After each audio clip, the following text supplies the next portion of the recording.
Hello guys, this is tech Vicky. तो स्वागत है आप सभी का मेरे इस नए यूट्यूब वीडियो में। तो आज की वीडियो में हम जानेंगे कि इथिकल हैकिंग क्या होती है और हैकर्स कितने तरह के होते हैं।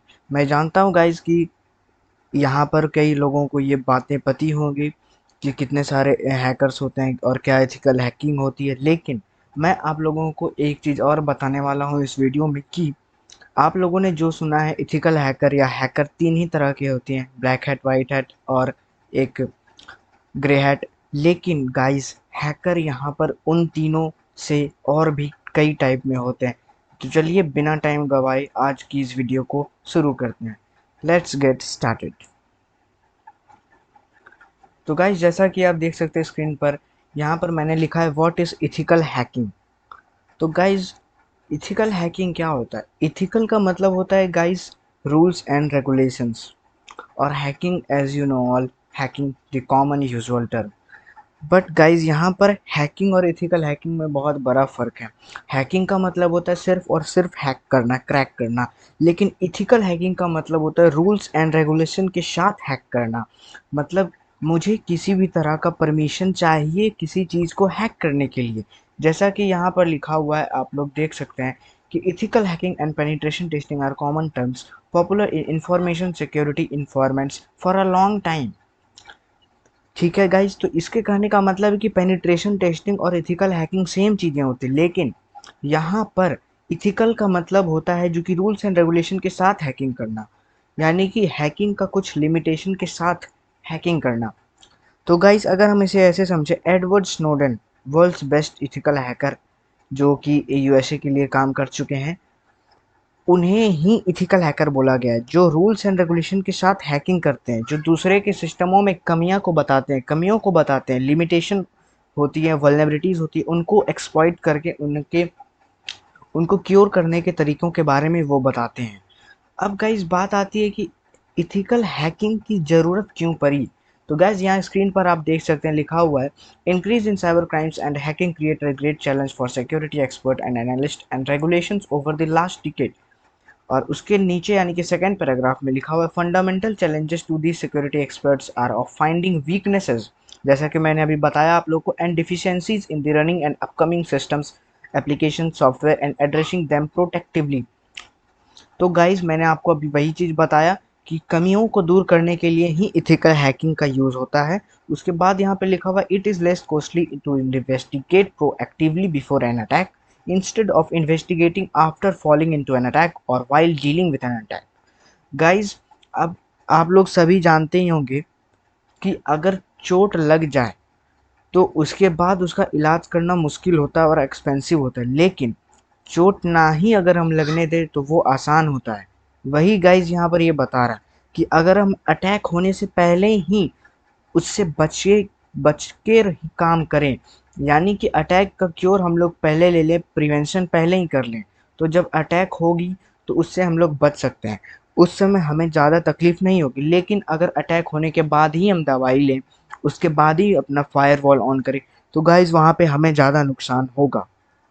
तो गाइज, यही होती है इथिकल हैकिंग।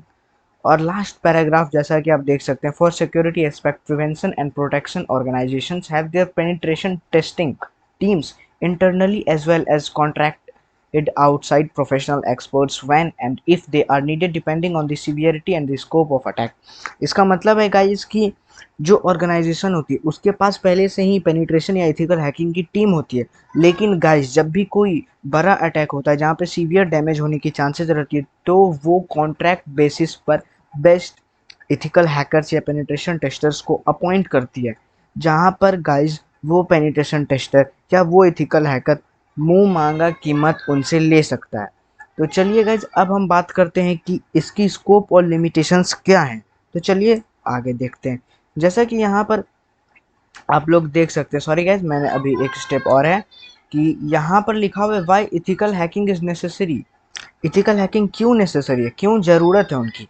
तो यहाँ पर गाइस लिखा हुआ है, rise in malicious activity, cyber crimes and appearance of different forms of advance attack require to need penetration testers.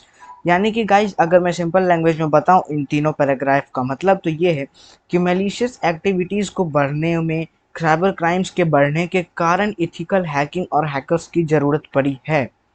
तो गाइस अब मैं आपको बता दूं 2014 में यूएसए की एक ऑर्गेनाइजेशन ईबे, जिसका नाम आप लोगों ने सुना ही होगा, उनका डेटा ब्रीच हुआ था। तो गाइस इन्हीं सब चीज़ों से बचने के लिए इथिकल हैकर्स होते हैं। और एक एग्जांपल है 2014 में ही गूगल प्ले भी हैक हुआ था। इब्राहिम बैलिक के ने उसे हैक किया था और उनकी कमी के बारे में बताया था। और गाइस गाइस गाइस इब्राहिम बैलिक ने ही एप्पल्स डेवलपर के साइट को हैक करके उनकी कमियों के बारे में उन्हें बताया था। तो गाइस अब आप समझ सकते हैं कि इथिकल हैकिंग और हैकिंग क्यों इतने बड़े पैमाने पर ज़रूरी है। इसी वजह से एथिकल हैकिंग या फिर आप बोल सकते हैं पेनिट्रेशन टेस्टर्स हैकर्स की इतनी बड़ी डिमांड है और उन्हें इतना मुंह मांगा अमाउंट दिया जाता है। तो अब हम बात करते हैं कि लिमिटेशन और स्कोप क्या है इथिकल हैकिंग की। तो गाइस लिमिटेशन या स्कोप से मेरा मतलब है कि आप किस हद तक इथिकल हैकिंग कर सकते हैं, उसकी स्कोप क्या है, क्या डिमांड है वगैरह। तो यहाँ पे आप देख सकते हैं ethical hacking is an important and crucial component of risk assessment auditing counter frauds. Ethical hacking is widely used as penetration testing. Guys मैंने आपको बताया था, यहाँ पर लिखा हुआ है भी है कि ethical hacking is widely used as penetration testing to identify the vulnerabilities risk and highlight the holes to take remedial actions against attacks. और गाइस यहाँ दूसरे पैराग्राफ में आप देख सकते हैं an organization must first know what it is looking for before hiring an external pen tester या penetration testers वगैरह के बारे में। तो गाइज यहाँ पर इसका मतलब है कि एक ऑर्गेनाइजेशन को पहले जान लेना चाहिए कि वो अटैक क्यों उतना इम्पोर्टेंट है कि हम बाहर से किसी पेनिट्रेशन टेस्टर या एथिकल हैकर को अपॉइंट करें। तो गाइज यहाँ पर ही स्कोप और लिमिटेशन दोनों साइमल्टेनियसली चलती हैं और उनके बारे में पता लगता है हमें कि हमें किस मौके पर कब कहाँ और किस तरह से किसको अपॉइंट करना चाहिए ताकि वो मेरे अटैक को मुझसे प्रिवेंट करा सके, मैं हमारे ऑर्गेनाइजेशन को। और गाइस लास्ट पैराग्राफ में आप देख सकते हैं it is up to the organization to take recommended actions by the pen tester and enforce security policies over the system and network. इसका मतलब है कि गाइस कि अब ऑर्गेनाइजेशन के ही हाथ में है कि वो पेन टेस्टर या एथिकल हैकर के एडवाइस को मानता है या नहीं मानता है, वो उनकी बातों की रिस्पेक्ट करता है या नहीं करता। मेरा मतलब है यहाँ पे कि अगर किसी पेन टेस्टर या फिर एथिकल हैकर ने उन्हें बोला है कि आप अपने सिस्टम में ये सेटिंग करो, ये फायरवॉल इनेबल करो, तो गाइस वो बातें मानने की बात ऑर्गेनाइजेशन ही करता है, वो डिसीजन ऑर्गेनाइजेशन ही लेगा और बाकी हम लोग कुछ नहीं कर सकते हैं। हमारा काम होता है एथिकल हैकर की वो वहाँ पे जाते हैं, उन्हें अपॉइंट किया जाता है, उस अटैक से उन्हें बचाया जाता है, उसके तरीकों के बारे में उन्हें बताया जाता है। तो गाइज होप सो आपको समझ में आ गया होगा स्कोप और लिमिटेशन के बारे में, इथिकल हैकिंग के स्कोप और लिमिटेशन के बारे में। अब गाइज मैं एक चीज़ आपको बता दूं कि टेक्नोलॉजी जैसे जैसे बढ़ रही है उसी तरह हैकिंग और ethical hacker penetration tester bug bounties की डिमांडें और बढ़े जा रही हैं। अब अगर मैं इसके आगे जाऊं तो बात बहुत लंबी हो जाएगी और वीडियो भी थोड़ा लंबा हो जाएगा, तो हम जल्दी से अब अपने नेक्स्ट स्टेप के आगे चलते हैं। अब गाइस बात आती है कि कितने तरह के हैकर्स होते हैं। तो गाइस मैं आपको बता दूं कि यहाँ पर मेनली जो हैकर होते हैं वो तीन तरह के ही होते हैं, लेकिन guys different types of hacker भी होते हैं उन तीनों के अलावा। जो यहाँ पे पहला तीन पॉइंट आप देख सकते हैं, black hat hackers, white hat hackers, grey hat hackers, उनके बाद भी ये 5 और टाइप के हैकर ग्रुप होते हैं या फिर आप बोल सकते हैं एन इंडिविजुअल। तो गाइस अब बात करते हैं कि उन तीनों के बाद क्या कौन आते हैं। Suicide hackers. Guys suicide hackers कौन होते हैं, अभी आप देखिए। Suicide hackers are those who aim for destruction without worrying for punishment. Means guys कि सुसाइड हैकर्स वो होते हैं जो हैक तो करते हैं, डिस्ट्रक्ट करते हैं, लेकिन गाइस वो पनिशमेंट से नहीं डरते हैं। वो पनिशमेंट के बारे में नहीं सोचते कि मुझे इतनी बड़ी लार्ज स्केल पर हैकिंग करने के बाद क्या पनिशमेंट मिलेगी, मेरे साथ क्या होगा। उन्हें ही सुसाइड हैकर्स कहते हैं। जैसा कि आप नाम से ही जान सकते हैं सुसाइड एंड हैक, मतलब सुसाइड हैक करके किया जाता है, मतलब कि गाइस अपने लिए वो गड्ढा खुद खुद ही खोदते हैं, उन्हीं को बोला जाता है सुसाइड हैकर। और उसके बाद बात आती है guys script kiddies. Script kiddies वो होते हैं गाइस दो जो बेस्ट या एक्सपर्ट हैकर्स के बनाए हुए टूल या स्क्रिप्ट से ही हैकिंग अटेम्प्ट करते हैं। अनस्किल्ड हैकर्स, यहाँ आप देख सकते हैं, अनस्किल्ड हैकर्स को स्क्रिप्ट किडीज कहते हैं। लेकिन गाइज मैं आपको बता दूं कि जो भी एक्सपर्ट होते हैं वो भी शुरुआती दौर में अपने स्क्रिप्ट किडीज ही होते हैं, उन्हें भी ज़्यादा नॉलेज नहीं होता है, वो भी दूसरे एक्सपर्ट हैकर्स की स्क्रिप्ट और टूल्स को यूज़ करते हुए ही हैकिंग देते हैं, और उन्हें तब उनके बारे में एक्सपीरियंस होता है, उनकी समझ में आता है कि स्क्रिप्ट और टूल्स कैसे बनाए जाते हैं, क्या होती हैं वो। तो गाइज इन्हें कहते हैं स्क्रिप्ट किडीज। उसके बाद आते हैं गाइज साइबर टेररिस्ट। इसका मतलब कि गाइस जो टेक्नोलॉजी से टेररिज्म को फैलाते हैं, मतलब कि स्किल्ड इंडिविजुअल्स, आप अपने स्क्रीन पर भी देख सकते हैं, skilled individuals motivated by political और religious beliefs attacking on large scale to make fear. मतलब कि गाइस वो इंडिविजुअल या वो स्किल्ड हैकर्स हैकर्स जो पॉलिटिक्स या रिलीजियस बिलीव्स के कारण मोटिवेट होकर बड़े पैमाने पर हैक करते हैं, ताकि लोगों में उस पॉलिटिकल पार्टी या फिर उस रिलीजियस का डर बना रहे। इसे कहते हैं साइबर टेररिस्ट, जैसा कि आप टर्म से भी इसे समझ सकते हैं। उसके बाद आते हैं गाइज स्टेट स्पॉन्सर्ड हैकर्स। मतलब कि गाइज वो हैकर्स जिन्हें स्टेट खुद ही स्पॉन्सर करता है, खुद ही कॉन्ट्रैक्ट बेसिस पर बुलाता है, अपॉइंट करता है, उन्हें कहते हैं स्टेट स्पॉन्सर्ड हैकर्स। यहाँ लिखा हुआ भी आप देख सकते हैं, these types of hackers are appointed by the governments to penetrate and gain secret informations. मतलब गाइज ये वो हैकर हैं जिन्हें गवर्नमेंट खुद ही अपॉइंट करती है, उनके सिस्टम में कमियों को ढूंढने में, फ्लॉज को ढूंढ के ठीक करने में। उसके बाद आते हैं गाइज हैक्टिविस्ट। मतलब कि गाइज एक्टिविस्ट वो होते हैं, आप यहाँ पढ़कर समझ सकते हैं जिन्हें इंग्लिश आती है, और जो हिंदी में समझना चाहते हैं उनके लिए मैं बोल ही रहा हूँ। Hackers promoting political agenda traditionally by defacing the websites और बाय डिसेबलिंग देम। मतलब कि गाइज वो हैकर्स जो पॉलिटिकल एजेंडा को बढ़ाने के लिए या ट्रेडिशंस की बिलीफ को बढ़ाने के लिए किसी साइट को डिफेस करते हैं, डिसेबल करते हैं, उन्हें ही हैक्टिविस्ट कहते हैं। तो गाइज मैंने आप लोगों को बताया था कि वो मेन 3 हैकर के अलावा भी कुछ ऐसे ग्रुप्स या कुछ ऐसे टर्म होते हैं हैकर्स के जिन्हें ज़्यादा लोग नहीं जानते।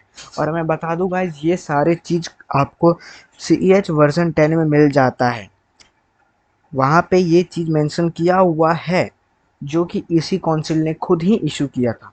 तो अब चलिए हम जानते हैं black hat hackers, white hat hackers और ग्रे हैट हैकर्स क्या होते हैं। तो गाइस सबसे पहले आते हैं ब्लैक हैट हैकर्स, जैसा कि आप स्क्रीन पर देख सकते हैं। ब्लैक हैट हैकर्स गाइस वो होते हैं जिन्हें कोई रूल्स और रेगुलेशन को फॉलो करने की कोई ज़रूरत नहीं है, जिनके पास कोई इथिक्स नहीं है, no rule no permission, they just only crack and hack the things. आप यहाँ पे देख सकते हैं a black hat hacker is a person with no rules. Guys मैंने आपको पहले ही बताया था, और बाकी यहाँ पर वही चीज़ लिखे हुए हैं। और एग्जाम्पल केविन मिटनिक। तो गाइस आप लोग ये सोच रहे होंगे केविन मिटनिक तो यूएसए के लिए भी काम करता है, ब्लैक हैट में भी मेंशन हुआ है। तो गाइज ये बात सच है कि केविन मिटनिक दोनों कैटेगरी में आते हैं। ब्लैक हैट में इसलिए आते हैं क्योंकि उनके पास एक्स्ट्रा ऑर्डिनरी क्वालिटीज़ हैं। और गाइज मैं आपको बता दूं एक इंसिडेंट, केविन मिटनिक ने ही यूएसए के ट्रैफिक सिस्टम को हैक किया था फ्री में राइड लेने के लिए। ये आपको तब पता लगेगा जब आप केविन मिटनिक के एक बुक है घोस्ट इन वायर्स, जब पढ़ेंगे आप तब उसको उसमें आपको ये बातें पते लगेंगी। और गाइस ब्लैक हैट हैकर्स को भी क्रैकर्स बोला जाता है। Hackers with malicious and destructive activities with extraordinary skills, also known as crackers. ठीक है गाइस, तो अब हम आगे चलते हैं और देखते हैं वाइट हैट हैकर्स किसे बोला जाता है। तो गाइस स्क्रीन पर आप देख सकते हैं white hat hackers guys ethical hacker ही होते हैं। इथिकल हैकर्स को ही वाइट हैट हैकर्स बोला जाता है, जिसके पास रूल्स परमिशन रेगुलेशन को फॉलो करते हुए ही वो हैक करते हैं, वो अच्छे कामों के लिए हैक करते हैं, वो सिस्टम में फ्लॉज को ढूंढने के लिए हैकिंग अटेम्प्ट करते हैं। जैसा कि मैंने आपको एग्जांपल लेके बताया था एडवर्ड स्नोडन के बारे में, आप देख सकते हैं सेकंड पैराग्राफ। और गाइस थर्ड पैराग्राफ जो बहुत इंपॉर्टेंट है, सिक्योरिटी एनालिस्ट और and individuals with hacking skills using them for defensive purpose. मैंने कैसे आपको बताया कि डिफेंसिव पर्पस के लिए white hat hackers, pen tester, testers या फिर एक एथिकल हैकर का यूज होता है। अब गाइज होप से आपको यहाँ तक समझ में आया होगा, तो अब चलते हैं अपने अगले हैकिंग टाइप के बारे में। जिसे नाम दिया गया है ग्रे हैट हैकर्स। तो गाइज ये वो लोग होते हैं जिनके पास ना ही कोई रूल है, या रूल है वो भी आप कह सकते हैं। ये गाइस दोनों तरह से वर्क करते हैं, वाइट और ब्लैक। आप यहाँ पे देख सकते हैं these types of hacker words works as both white hat और black hat hackers as the time demands. Sometimes they work as an ethical hacker and sometimes as the black hatter. They can work for their benefits or anyone else. ये guys आप देख सकते हैं कि यहाँ पर साफ साफ लिखा हुआ है, एक ग्रे हैट हैकर वो है जो वाइट हैट हैकिंग भी करेगा, ब्लैक हैट हैकिंग भी करेगा। तो गाइज ये दोनों टीमों के लिए काम कर सकता है। इसे स्टेट भी अपॉइंट कर सकता है, गवर्नमेंट भी अपॉइंट कर सकता है, ऑर्गेनाइजेशन भी अपॉइंट कर सकता है, या ये खुद ही एक ब्लैक हैट हैकर की तरह कर सकता है किसी भी चीज़ को। अब गाइज यहाँ पर एक और भी चीज़ लिखी हुई है, they can work for both offensive and defensive. मैंने आपको बताया। और यहाँ पे लिखा हुआ they are not for any organization and they are their own boss. वो लोग खुद के ही मालिक होते हैं गाइज।